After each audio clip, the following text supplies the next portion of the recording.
नमस्कार साथियों, स्वागत है आप सभी का आज के हमारे कार्यक्रम सीएससी संवाद में। साथियों, मैं आशीष द्विवेदी फिर आज आपके साथ। साथियों, जैसा कि आप सभी जानते हैं, पैन कार्ड आज के समय में बहुत ही नेसेसरी होता है सभी के लिए। और आप अगर सीएससी बीएलई है तो हम सीएससी के माध्यम से पैन कार्ड बहुत ही आसानी से किसी भी व्यक्ति का बना सकते हैं। ये एक बहुत अच्छी सुविधा होती है और सीएससी के माध्यम से आप अपने ही गाँव में किसी भी व्यक्ति जिसे पैन कार्ड की आवश्यकता है, आप उसका पैन कार्ड अप्लाई कर सकते हैं। तो इसका बहुत ही छोटा सा प्रोसेस होता है। आज हम इसके बारे में संपूर्ण बात करेंगे, कैसे आप किसी व्यक्ति का पैन कार्ड अप्लाई कर सकते हैं, उसके लिए क्या क्या डॉक्यूमेंट्स की आवश्यकता होती है और क्या उसका पूरा प्रोसेस होता है। आप सभी जानते हैं कि पहले पैन कार्ड के लिए लोगों को शहर जाना होता था। अब सीएससी के माध्यम से हर पंचायत में हमारे क्योंकि वीएलईस है, आप लोग बढ़िया घर अपने ही पंचायत में लोगों को ये सुविधाएं प्रदान कर सकते हैं और एक अच्छी इनकम भी कर सकते हैं। तो आज हमारे साथ हमारी दिल्ली टीम से अवरेंद्र पाल जी जुड़े हुए हैं, जो कि आपको इसके बारे में पूरा प्रोसेस बताएंगे। अवरेंद्र जी, आपका बहुत बहुत स्वागत है हमारे आज के इस कार्यक्रम में। नमस्कार आशीष जी और नमस्कार नीतीश जी। देखो, साथ ही हमारे साथ हमारे स्टेट से स्टेट स्पोक नितेश जी जुड़े हुए हैं, जो कि पैन कार्ड की सर्विस का पूरा देखते हैं। नितेश जी, आपका बहुत बहुत स्वागत है। आपका नितेश जी माइक अनम्यूट है। और हमारे नितेश जी, कभी भी आपको पैन कार्ड से संबंधित कोई समस्या आती है या कहीं कुछ ऐसा इशू आता है और आपके डिस्ट्रिक्ट मैनेजर से संपर्क नहीं हो पा रहा, तो आप नितेश जी से बात कर सकते हैं, वो आपको गाइड कर देते हैं। क्योंकि नितेश जी पैन कार्ड की सर्विस हमारे स्टेट में स्टेट एज ए स्पोक देखते हैं। और अब हम आगे बढ़ते हैं और आपको बताते हैं कि कैसे आप पैन कार्ड बना सकते हैं किसी व्यक्ति का और कैसे एक अच्छी इनकम भी कर सकते हैं और लोगों को सुविधाएं भी दे सकते हैं। तो मैं चाहूंगा नितेश जी, आप स्टेप बाय स्टेप हमारे वीएलई साथियों को बताएं। साथ ही हमारे वीएलई साथियों का अगर कोई क्वेश्चन, कोई सवाल है, कुछ प्रॉब्लम आती है या कोई आपके इश्यूज हैं, तो आप इस हमारे लाइव सेशन के चैट बॉक्स पे जाकर के कमेंट्स जरूर करें। आप जो कमेंट्स करेंगे, हम उसका यहाँ पर आपको जवाब भी देंगे। तो चलिए हम आगे बढ़ते हैं। नितेश जी, प्लीज आप कंटिन्यू करें, हमारे वीएलई साथियों को पैन सर्विस के बारे में बताएं। जी, धन्यवाद आशीष जी। सभी वीएलई भाइयों को नमस्कार। जैसा कि आशीष जी ने बताया कि पैन कार्ड जो एक नेसेसरी सर्विस है, जिसको हर किसी को पैन कार्ड की आवश्यकता होती है, चाहे वो माइनर हो, चाहे वो 18 साल के ऊपर हो। तो एनएसडीएल आज हम इस प्रोसेस में आपको एनएसडीएल के बारे में बताएंगे कि एनएसडीएल से आप पैन कार्ड कैसे अप्लाई कर सकते हैं सीएससी के माध्यम से, और आप एक इसमें अच्छी अर्निंग जो है कर सकते हैं। ठीक है, तो बेसिकली एनएसडीएल से क्या है कि आप जितने भी हमारे वीएलई भाई हैं, अगर वो एनएसडीएल की साइट पे जाएंगे तो सबसे पहले उनको अपने आप को रजिस्टर्ड करना होगा। रजिस्टर्ड कर देंगे तो उनको एक यूनिक आईडी प्रोवाइड हो जाएगी। उस यूनिक आईडी के थ्रू वो आगे जिस किसी के भी पैन अगर बनाना है तो वो उस यूनिक आईडी के थ्रू पैन बना सकते हैं। इसमें हर वीएलई पैन कार्ड अप्लाई कर सकता है। बेसिकली क्या है, यूटीआई में अगर आप देखेंगे तो नवंबर 2023 के बाद से ऑनबोर्डिंग टोटली बंद है। और यूटीआई में तो अब वीएलई भाई अगर पैन कार्ड अप्लाई करना है तो कहाँ से करेंगे, तो एनएसडीएल की सर्विस सभी के लिए ओपन है। आपको रजिस्टर्ड करना होगा, रजिस्टर करने के बाद देन आप उसमें अप्लाई कर सकते हैं। तो ये एक डिटेल थी। और बेसिक आपको एक पीपीटी के माध्यम से हम पूरा प्रोसेस बताएंगे कि आपको कैसे रजिस्टर्ड करना है सीएससी में जाके एनएसडीएल की साइट पे, और दूसरा आपको वहां पे क्या अप्लाई करना है, कैसे या क्या क्या डॉक्यूमेंट्स की रिक्वायरमेंट होगी, उसकी पूरा डिटेल आपको अभिरेंद्र जी बताएंगे। तो मैं अभिरेंद्र जी को आमंत्रित करता हूं कि हमारे वीएलई साथियों को आप डिटेल में बताएं कि पैन कार्ड की सर्विस वो सीएससी से कैसे अप्लाई कर सकते हैं और उसका क्या कमीशन स्ट्रक्चर होगा और उसको क्या क्या सावधानी रखनी होगी एनएसडीएल पैन अप्लाई करते समय। तो अभिरेंद्र जी। जी नमस्कार नीतीश जी, थैंक यू। जैसे कि आप लोग को बताया कि हम लोग पैन कार्ड की सर्विस डीएसपी पोर्टल से ले सकते हैं। पहले आप डीएसपी पोर्टल पे दो इसके मोड है, स्कैन मोड और ई केवाईसी मोड। तो वहां पे पहले आपको डीएसपी पोर्टल पे लॉगिन करना है। लॉगिन करने के बाद अपना यूजर आईडी पासवर्ड जो पीपीटी भी शेयर करना है क्या? हाँ पीपीटी दिख रही है आप लोग को? पीपीटी के माध्यम से दिखाएंगे तो बेहतर रहेगा। हाँ पीपीटी के माध्यम से इनको बता रहे। पीपीटी शो हो रही है? हाँ, अभी नहीं हो रही है। अभी एक मिनट रुकिएगा।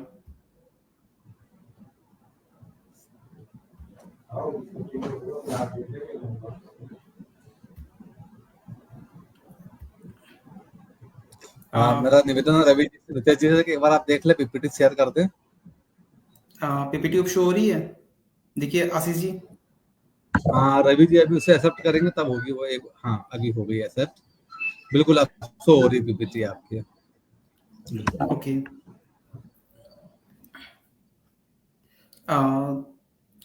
एनएसडीएल की जो पैन कार्ड की सर्विस है वो आप डीएससी पोर्टल से एनएसडीएल सर्च कर सकते हैं।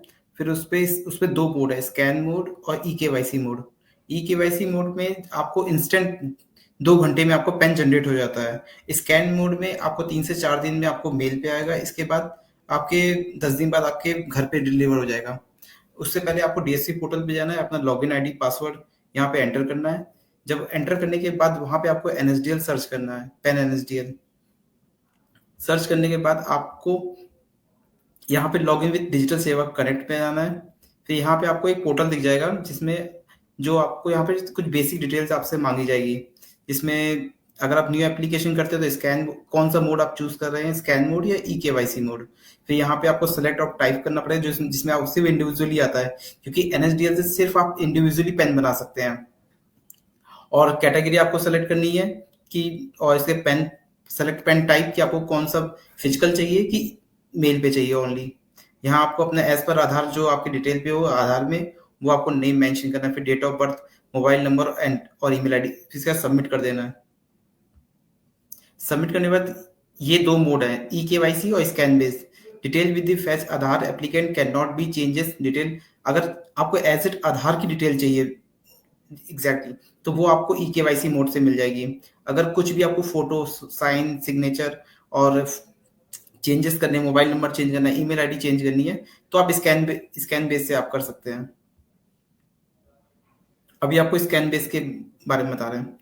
स्कैन बेस का ये प्रोसीजर है जिसमें आपने पेन इंडियन 49A सेलेक्ट कर दिया, फिर इंडिविजुअल, फिर नेम, डेट ऑफ बर्थ और यहाँ सबमिट कर दिया। सबमिट करने के बाद ये आपका एक पेज आ जाएगा जिसमें आपको एक सीएससी आईडी आपकी आ जाएगी और जो आपका नंबर है, एक एप्लीकेशन रेफरेंस नंबर जनरेट हो जाएगा। एप्लीकेशन रेफरेंस नंबर जनरेट होने के बाद फिर आपको यहाँ पे आपको रजिस्टर करना पड़ेगा अपने। अगर नए यूजर हैं तो पहले आपको एनएसडीएल में आपको रजिस्टर करना पड़ेगा, और अगर पुराने हैं तो वो लॉगिन करके आगे बढ़ सकते हैं।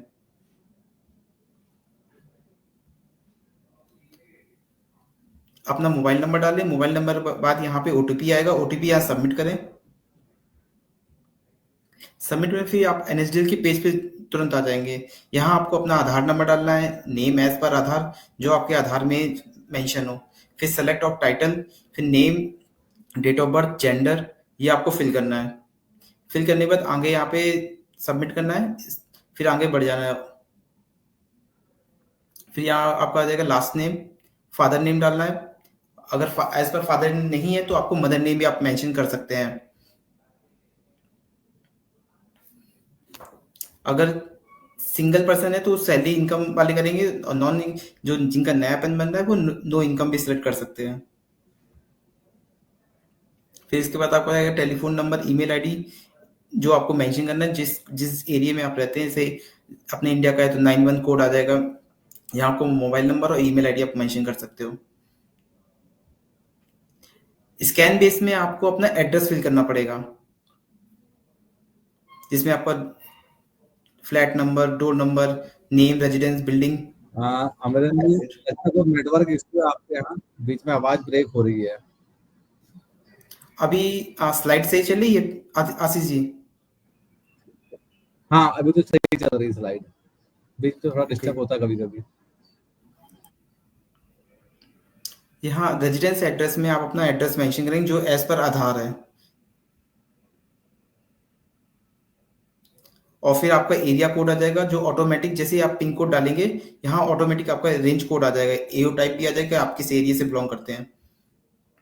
इसके बाद आपको जो डिटेल्स फिल करनी है,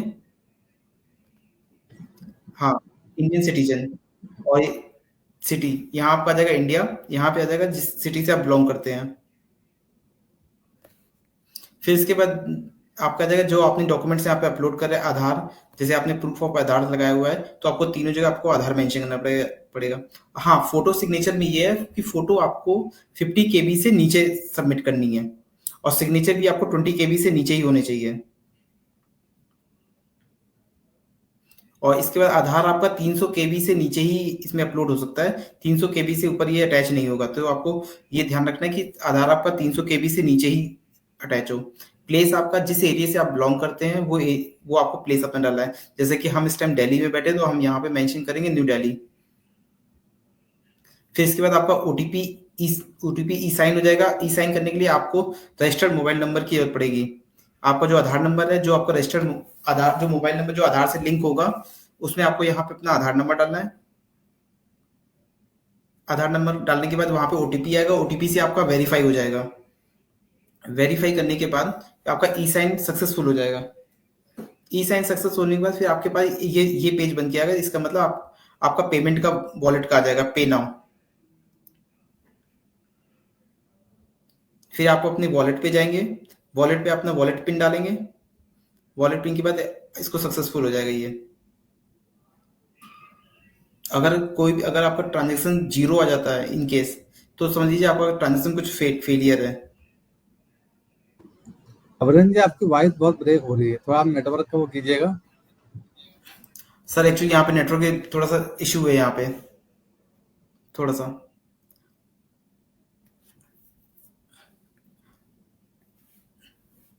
और नीतीश जी, आप ओपन कर लीजिए। यहाँ से एनएसडी की जो स्कैन बेस होते हैं वो कंप्लीट हो जाता है। और इन केस अगर कोई भी ट्रांजेक्शन फेल्ड होती है, तो आपका विद इन 3 डेज में आपका पैसा रिफंड हो जाता है।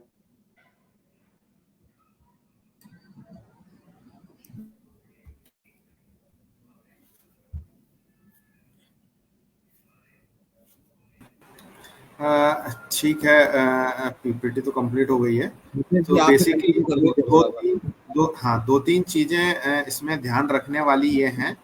एक तो जब कोई पैन कार्ड अप्लाई करता है, कोई भी वीएलई अप्लाई करता है, तो जो एड्रेस डालना है वो कस्टमर का एड्रेस ही वहां पे डालना है। ठीक है, अपना एड्रेस पे कोई भी पैन कार्ड ना बनाए, अदरवाइज क्या होगा, उसकी आईडी उसमें ब्लॉक हो जाएगी। ठीक है, तो ये ध्यान रखने वाली बात है कि आप जो है एड्रेस कस्टमर का ही डालें, जो आधार पे मेंशन है वही एड्रेस को यहाँ पे डालना है आपको, है ना। और 2 मोड जैसे बताया है, ई केवाईसी और स्कैन बेस्ड मोड। तो ई केवाईसी जो मोड है उसमें कस्टमर को जो आधार की डिटेल रहती है सेम टू सेम वही डिटेल आती है, और जो स्कैन बेस्ड जो है दूसरी प्रोसीजर, उसमें जो डिटेल आएगी वो आएगी कि आपको आधार कार्ड में या आपको अपने पैन कार्ड में सिग्नेचर या फोटो जो भी चेंज करना हो, उस बेसिस पे आप वहां पे कर सकते हैं। तो ये 2-3 पॉइंट थे जो आपको ध्यान रखना है। सबसे पहले अगर आप रजिस्टर्ड नहीं हैं तो अपने आप को रजिस्टर्ड कर लें, उसके बाद लॉगिन करें, और इसमें लोकेशन जरूर अपनी ऑन करें। जब भी पैन के लिए आप अप्लाई कर रहे हैं तो लोकेशन को इनेबल करके ही करें, अदरवाइज लास्ट वाले पेज में जाके आप वहां रुक जाएंगे कि आपकी लोकेशन ऑन नहीं है। तो ये पॉइंट आपको ध्यान रखने वाले इसमें हैं।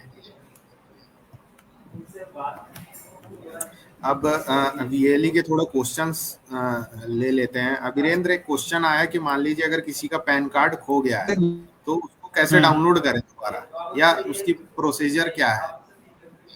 अगर उनका पैन कार्ड अगर खो गया है तो उनके पास पैन नंबर तो होगा, तो दोबारा जाके करेक्शन में जा सके अप्लाई कर सकते हैं। अगर मान नहीं तो लीजिए एनएसडी की साइट उनके पास, तो उस केस में तो उनको इनकम टैक्स से ही पता करना पड़ेगा। वहां पे पता करना पड़ेगा, या इनकम टैक्स की साइट पे जाकर के। अच्छा, वो सीएससी की साइट। इसमें मान लीजिए अगर हम स्कैन बेस्ड आधार नंबर तो होता है कुछ, आधार अगर आधार से उसका लिंक होगा तो। अगर स्कैन बेस्ड प्रोसीजर से हम लोग कर रहे हैं तो क्या डॉक्यूमेंट को हम लोगों को भेजना होगा ऑफलाइन? नहीं, ऑफलाइन। इसमें एनएसडी में ये चीज बेस्ट है कि इसमें कोई भी डॉक्यूमेंट आपको फिजिकल सबमिट नहीं करने होते हैं। आपको जो भी करना है आपको ऑनलाइन सबमिट करना है, सेम पोर्टल पे। आपको जैसे यूटीआई में सबमिट करना होता है, यूटीआई में आपको हर मंथ आपको फिजिकल डॉक्यूमेंट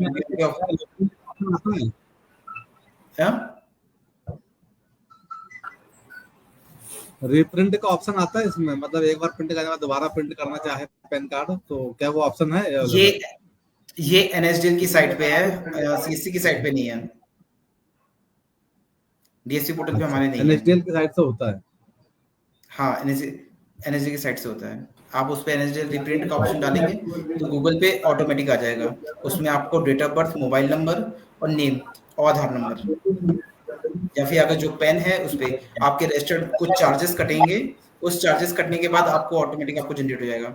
50 रुपीज आपके फिजिकल डिलीवरी पे है, और 8 रुपए कुछ 26 पैसे ईमेल पे है। हाँ, मुकेश जी पूछ रहे हैं कि क्या ईमेल आईडी डालना जरूरी है या वीएलई अपनी भी ईमेल आईडी डाल सकते हैं उसमें? नहीं, वेली जरूरी अपनी है? ईमेल आईडी नहीं डाल सकता है, नहीं वो कंपलसरी नहीं है। कॉन्फिडेंस आ गया। नहीं तो वेली की ईमेल पे कस्टमर की भी मेल डाला तो जाएगा। चलेगा? हाँ, ओके। माइनर का भी बन जाता है? नहीं माइनर का नहीं बनता है, बाहर से बनता है, अभी एनएसडी की माइनर साइड से नहीं बनता है, पर हाँ, हमारे सीएससी की साइड से नहीं बनता है। सीएससी की साइड से 18 से 80 के बीच तक के पेन बनते हैं। अच्छा अच्छा, माइनर का सीएससी में चालू नहीं है अभी? नहीं है। हाँ नितिन जी, ये सभी के लिए है ना, हमारा कोई भी वीएलई भाई चाहे तो इसमें काम कर सकता है? नहीं, हाँ बिल्कुल, एनएसडीएल में सभी काम कर सकते हैं और 18 प्लस के जितने भी पैन कार्ड है वो अप्लाई कर सकते हैं। यूटीआई के 18 केस प्लस में को माइनर का illegal। बना सकते हैं, लेकिन यूटीआई के केस में वही वीएलई भाई बना सकते हैं जिसने नवंबर 2000 से पहले, नवंबर 2023 से पहले जिसने भी किसी में भी एक आध भी अगर पैन कार्ड अप्लाई करा होगा उसकी साइड से जाके, तो वो माइनर के पैन कार्ड बना सकते हैं। अदरवाइज जो है माइनर के पैन कार्ड हमारे यहाँ जो है एनएसडीएल से तो नहीं बनते हैं।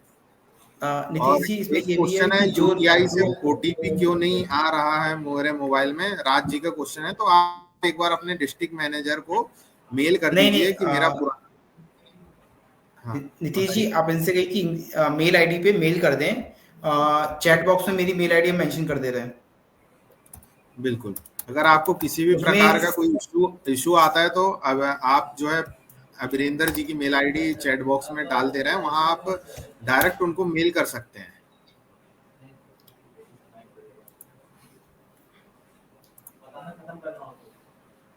हाँ, एक चीज और भी है, कुछ लोग को पुराने यूआरएल पे जा रहे हैं। जो हमारा एनएसडी का पुराना यूआरएल था वो बंद हो चुका है, तो प्लीज आप अपनी cash and cookies history delete कर दीजिए, फिर उसके बाद फिर से उसको चेक करिए एनएसडी की साइट से।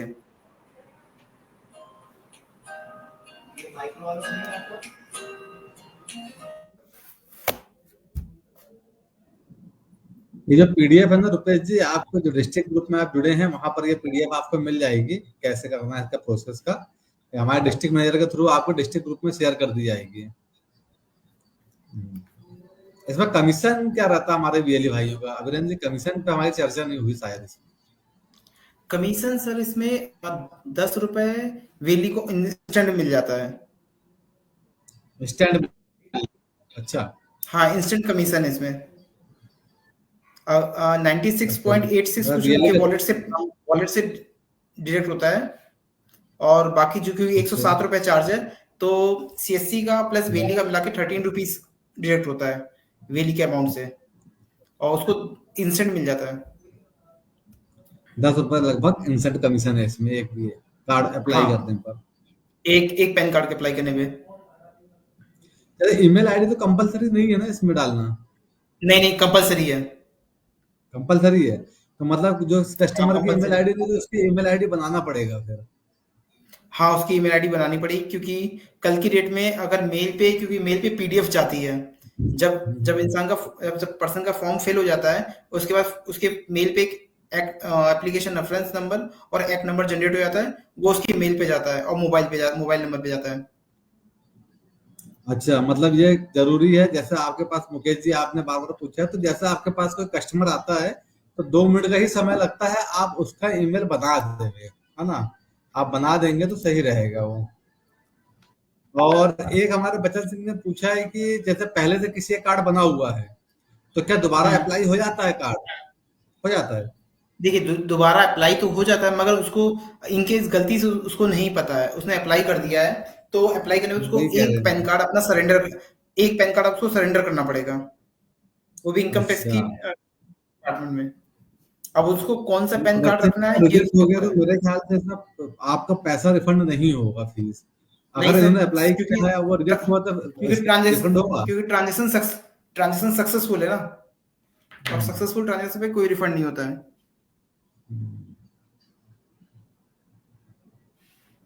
ठीक है। एंड्रॉयड फोन का क्या यूज है इसमें कस्टमर के पास? ईमेल आईडी तो आप स्वयं बना सकते हैं, जो हमारे गेली भाई हैं आप उससे बना दें। कस्टमर को यूज होता है एंड्रॉयड फोन का? आज की डेट में हर कोई अपनी ईमेल आईडी बना के रखे हुए होता है। ऐसा है, बिल्कुल। चलिए, तो ये बढ़िया रहा हमारा सेशन। और हमारे गेली साथियों के लिए है एक सूचना भी यही है कि आप लोगों को फ्यूचर में अगर कुछ जानना है इसके बारे में, पैन कार्ड के बारे में प्रोसेस देखना है, तो ये जो हमारा सेशन है, लाइव सेशन, ये हमारे फेसबुक पेज पर अपलोड हो जाता है। तो आप किसी भी समय सीएससी मध्य प्रदेश के फेसबुक पेज पर आएंगे तो वहां पर आपको ये सेशन मिलेगा। इसके अलावा भी हमारे बहुत सारे सेशन जो होते हैं वो सारे वहां अपलोड है, तो आप इसको दोबारा देख करके भी जानकारी अपनी ले सकते हैं। जो भी है, जैसा प्रोसेस है, सारा कुछ आप दोबारा से इसे देख सकते हैं, सुन सकते हैं। नितेश जी, आपका कुछ है कि हम इसे क्लोज करें? नितेश जी, कुछ बोलना है आपको? पैन कार्ड बनवाने के लिए आधार कार्ड में मोबाइल नंबर लिंक होना जरूरी है? जरूरी है? बड़ा बढ़िया क्वेश्चन है ये रघुवीर जी। बिल्कुल, ये तो पैन जरूरी कार्ड है। बनाने के लिए आधार कार्ड से मोबाइल नंबर कंपलसरी होता है ना? आधार कार्ड से हाँ, कंपलसरी मैंडेटरी, क्योंकि उसमें ओटीपी आता है ना। हम लोग अगर ई स्कैन बेस्ड करेंगे तो उसमें ओटीपी आता है, आधार नंबर पे ही जाता है, क्योंकि बिना ओटीपी के तो हमारे यहाँ से होगा नहीं। फिजिकल नहीं हो रहा है। तो धांगड़ जी, आप ना अपना ईमेल आईडी मत डालिएगा, ऐसा मना किया गया है। आप बीएलई का आईडी मत डालिए, क्योंकि बहुत सारे कॉन्फिडेंशियल मेल आते हैं तो आपके पास आएंगे। तो आपके पास जो भी कस्टमर आए, आप उसका एक मेल आईडी मुश्किल से 5 मिनट का समय लगता है, आप बना दीजिएगा, नया क्रिएट कीजिएगा। वैसे तो आज के समय में 80% कस्टमर का खुद का मेल आईडी होता है, और नहीं है तो आप बना दीजिएगा, पर आप अपना मेल आईडी मत डालिएगा किसी में। ये मोबाइल से भी अप्लाई हो सकता है पैन कार्ड? नहीं, इसके लिए ये सिस्टम की सिस्टम की रिक्वायरमेंट है। हाँ, ओके। क्योंकि पीडीएफ वगैरह चीजें अपलोड करनी पड़ती हैं। अच्छा अच्छा, ठीक है। हाँ, तो मोबाइल से नहीं होगा, इसके लिए जरूरी है कि आप सिस्टम पर ही बैठ के बनाए। हाँ, हाँ, चलिए। हाँ, नितेश जी, आप कुछ कह रहे थे, सॉरी मैंने डिस्टर्ब किया। ऑलरेडी जो है सभी चीजें डिस्कस हो गई हैं, जनरल डिस्कशन भी हो गया है और वीएलई के क्वेश्चन भी मैक्सिमम जो है वो हो गए हैं। यदि और किसी वीएलई भाई का अगर क्वेश्चन नहीं है तो सेशन को क्लोज करते हैं। एक बार एक क्वेश्चन आ रहा है कि 8 साल की बच्ची का पैन कार्ड बनाना है तो कैसे बनाएंगे? तो यूटीआई से बना सकते हैं आप यूटीआई से बनाइए, प्लस आप, हाँ, और नहीं है तो आप एनएसडीएल की साइट से आप बना सकते हैं, क्योंकि माइनर केस है तो आप एनएसडीएल की साइट पे जाके बनाइए। हाँ, जो आपको सीएससी साइट इंस्टेंट पे नहीं कमीशन, अप्लाई है। हाँ, सीएससी की साइट से जो आपको इंस्टेंट कमीशन मिलता है वो आपको नहीं प्रोवाइड होगा। बिल्कुल बिल्कुल। हाँ, ये है कि आपको कमीशन भी मिलेगा, आप एनएसडीएल से अप्लाई कर सकते हैं शारदा जी, कोई दिक्कत नहीं उसमें। हाँ, चलिए फिर क्लोज करते हैं। बहुत धन्यवाद आपका वीरेंद्र जी, आपने हमारे वीएलई साथियों को आज इस सर्विस के बारे में बताया डिटेल से। और बहुत बहुत धन्यवाद नितेश जी आपका भी, कि आपने हमारे वीएलई साथियों को बताया, आपने अपना समय दिया।